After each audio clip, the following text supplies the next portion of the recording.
estamos de volta com a retrospectiva 2012, é o segundo bloco falando dos assuntos que foram destaque este ano aqui no Brasil Urgente para Campinas e também para toda a nossa região. Antes tem recado para você, porque se você anda precisando renovar a sua casa, o Brasil Urgente dá um jeitinho também em 2013, hein? É o concurso Cantinho Marabras e nós vamos sortear nesse mês de janeiro móveis para sua casa. Gostou, não é? Então participe, é só ligar para o 9685-1010, você digita 3 para o Brasil Urgente, 3 para participar e responda. Qual foi a melhor história que você já viveu nas férias? A melhor resposta ganha uma cozinha completa da Marabras. Todo mês o Cantinho Marabras vai dar uma nova aparência à sua casa. Aproveite e renove a sua casa com a Marabras. Lojas Marabras, preço menor, ninguém faz.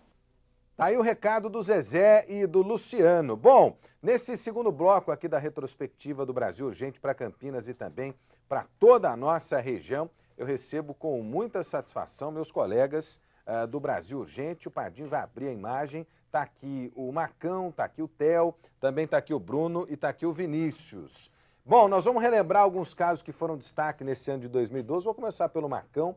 Boa tarde, Marcão, obrigado. Boa tarde, Marcão, nosso cinegrafista, está sempre com a gente aqui no estúdio, né, Marcão? Acompanhando de perto tudo isso que a gente leva para casa das pessoas. E o Marcão escolheu um tema que me chamou muita atenção esse ano, que foi motivo de comentário, de debate, de discussão entre os próprios telespectadores aqui do Brasil Urgente, diz respeito a uma agressão que aconteceu dentro de um terminal, Marcão, na cidade de Jundiaí. Uma covardia, uma agressão sem explicação, né?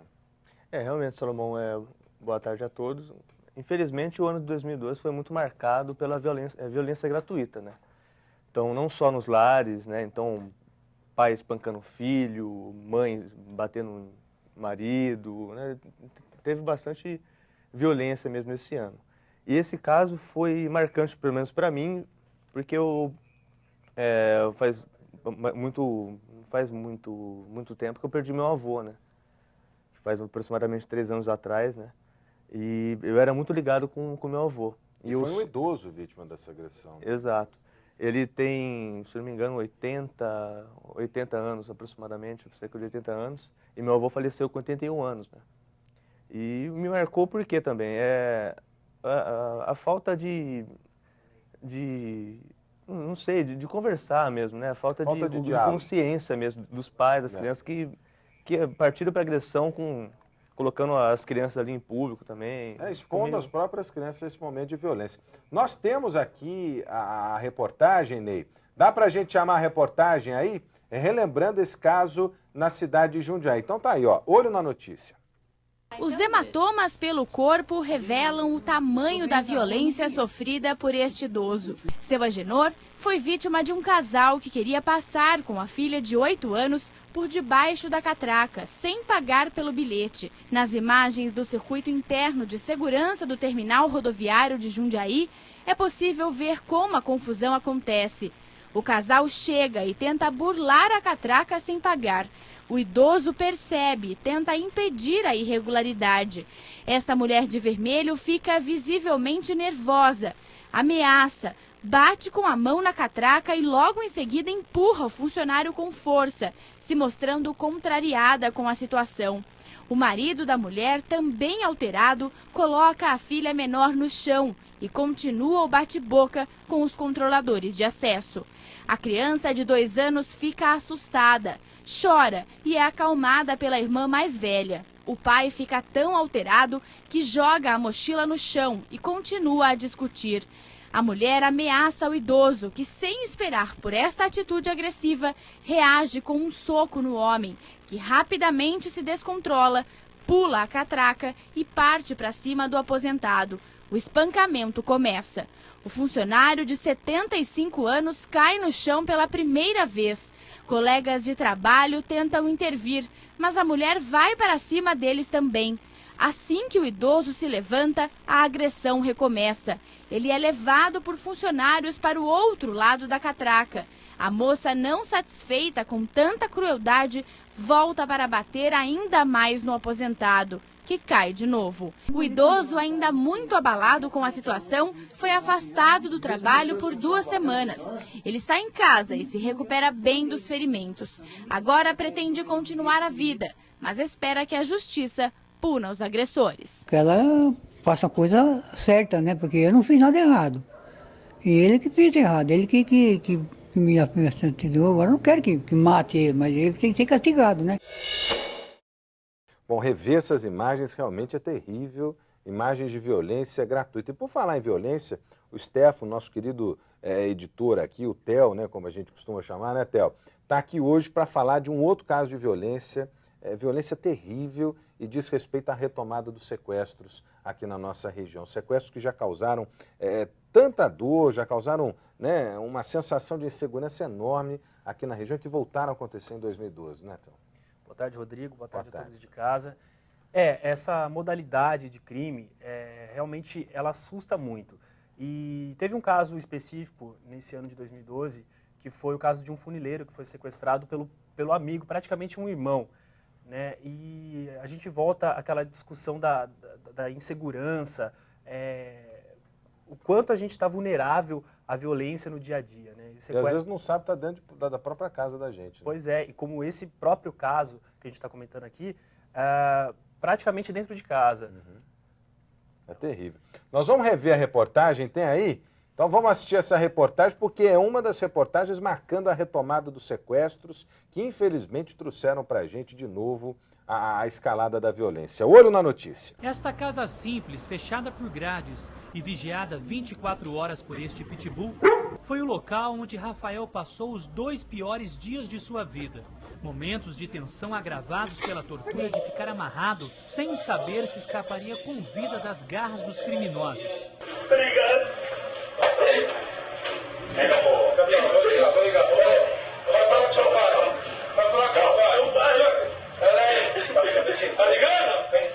Sob a mira de uma arma, o jovem foi obrigado a ficar virado para uma parede.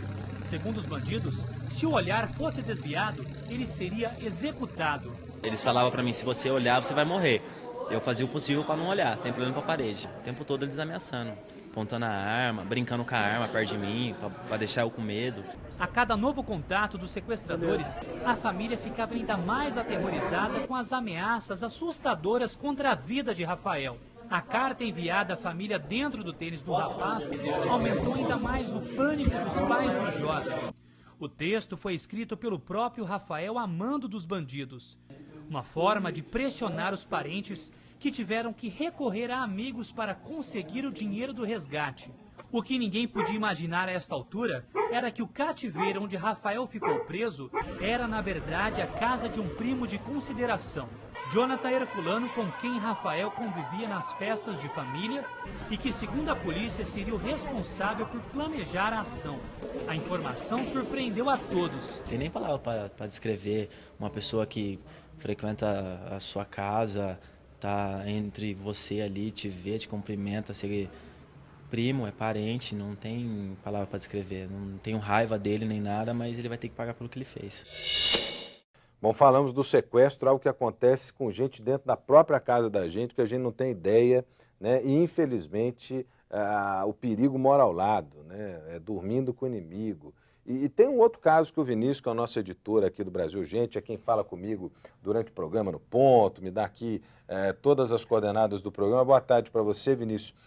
Nesse caso, você agiu como repórter dessa matéria e diz respeito a um abuso sexual de 2 meninas. Essas meninas eram irmãs, é isso?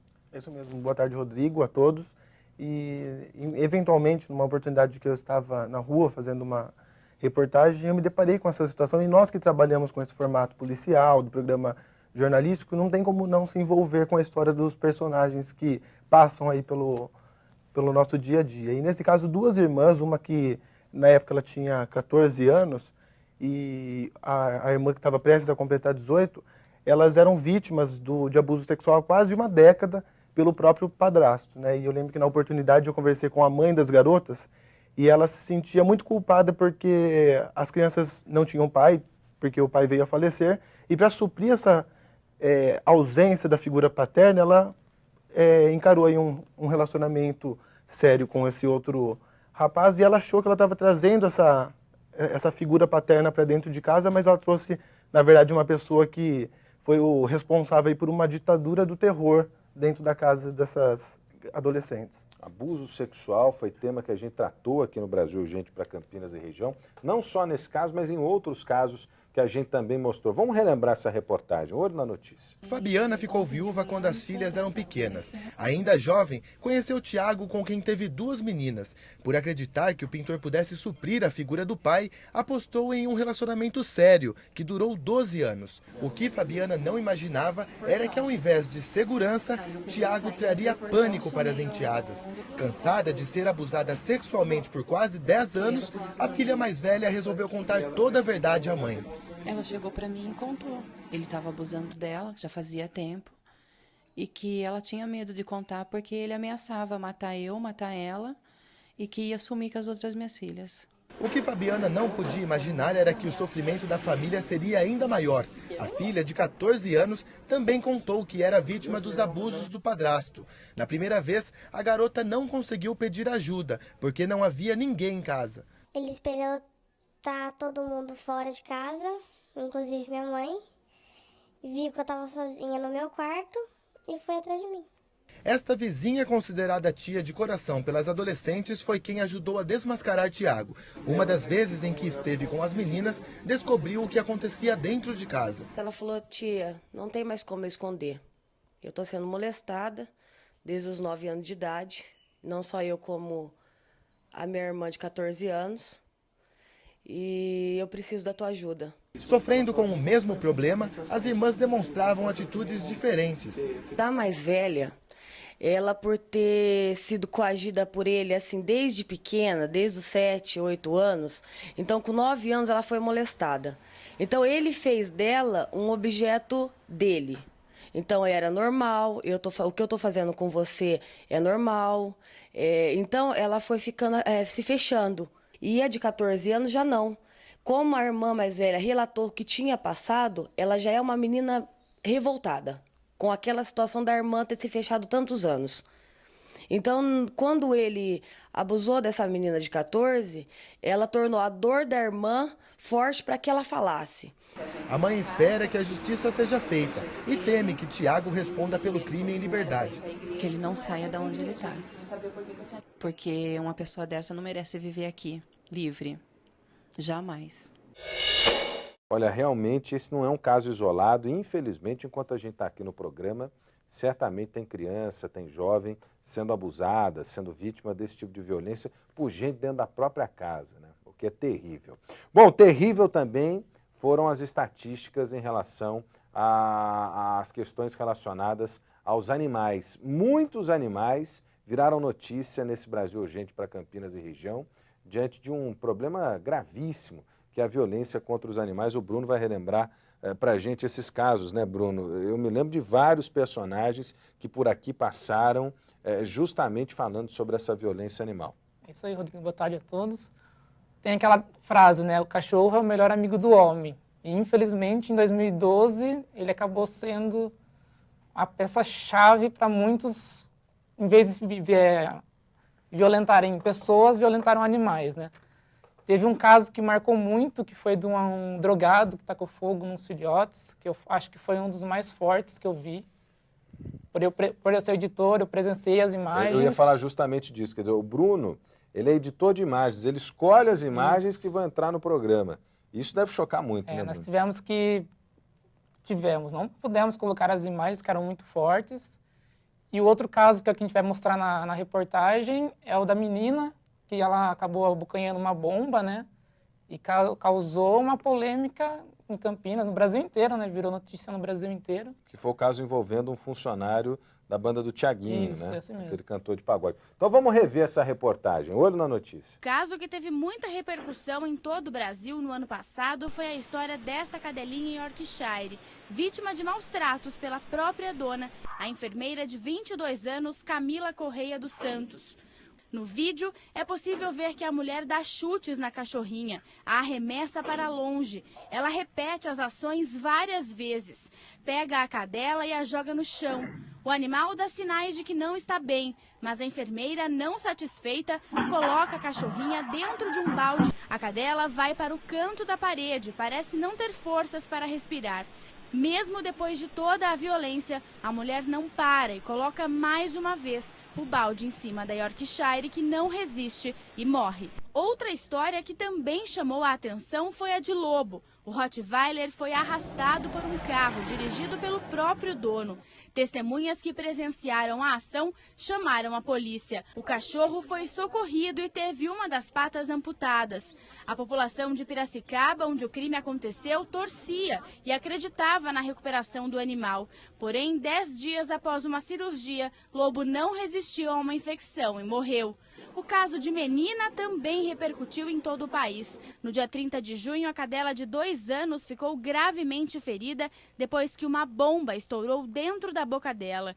Segundo testemunhas, o artefato explosivo foi arremessado para perto dela por um integrante da equipe técnica do cantor Tiaguinho. Nestas imagens gravadas por um funcionário da UPA, é possível ver o estado em que a cadela foi encontrada. Ela tremia de medo e dor e sangrava muito. A cadelinha perdeu alguns dentes, a audição do ouvido esquerdo e parcialmente do direito, e teve uma fratura na mandíbula. Passou por cirurgia e hoje se recupera neste hospital veterinário aos cuidados de funcionários da UPA, União Protetora dos Animais de Campinas. O último caso foi a da cachorrinha Julie. A labradora de 1 ano também foi vítima de maus tratos. Ela foi arrastada por esta rua, no Jardim Campos Verdes, em Hortolândia. Segundo testemunhas, o animal foi puxado pela coleira por um homem que estava em uma moto. O motociclista Renato Edson Pereira, de 31 anos, que disse ser o dono da labradora, foi encaminhado à delegacia e passou por exames para verificar se havia ingerido bebida alcoólica antes de sair com a moto. Ele prestou esclarecimentos e foi liberado. Agora vai responder pelos crimes de desacato, desobediência, resistência, embriaguez ao volante e crueldade contra animais. A moto dele foi apreendida. Julie também se recupera em um hospital veterinário.